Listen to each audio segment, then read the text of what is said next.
Task Criteria 4 for Unit 4 asks you to explain the key approaches to operations management and the role that leaders and managers play. I'm going to talk about 5 different approaches to operations management: Six Sigma, lean production, queuing theory, total quality management and Kaizen. And we should keep in mind here that these are not individual tools or techniques. These terms define different business-wide approaches to operations management.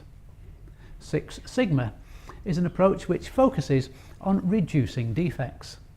And to achieve Six Sigma, a process must not produce more than 3.4 defects per million opportunities. And a defect is defined as anything outside the customer's specification. Six Sigma defines and evaluates each step of a process, searching for ways to improve efficiency and to improve the quality of that process. The Six Sigma approach is often defined by the acronym DMAIC, which covers defining the problem and the project goals, measuring in detail the various aspects of the current process, analysing data to identify defects in that process, then improving the process and controlling how the process is done in the future. The principle behind lean production is to cut out waste and any unnecessary costs whilst maximising customer value. It aims to cut out or minimise activities that don't add value to the process, like holding stocks of raw materials and finished goods, having equipment standing idle, or the unnecessary movement of people and goods around a business.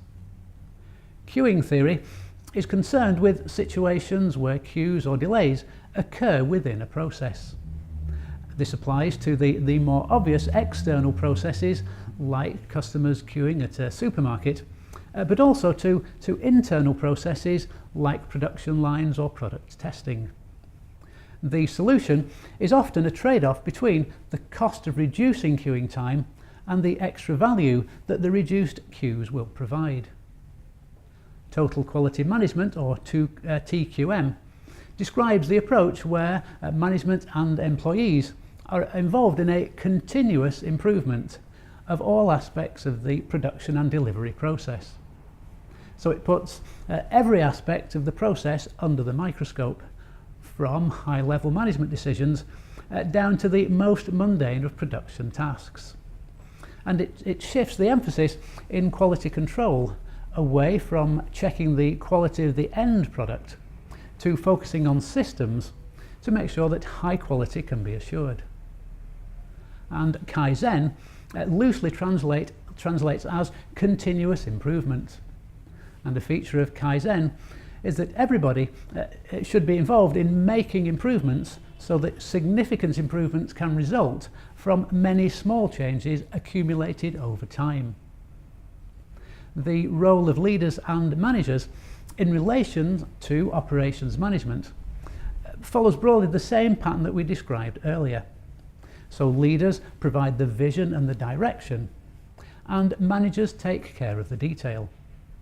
So a leader might insist on an improvement in the efficiency of their warehouse operations, but it will be the logistics manager who is the one who has to figure out whether this means more people, better systems like increased use of barcode scanners, or better training.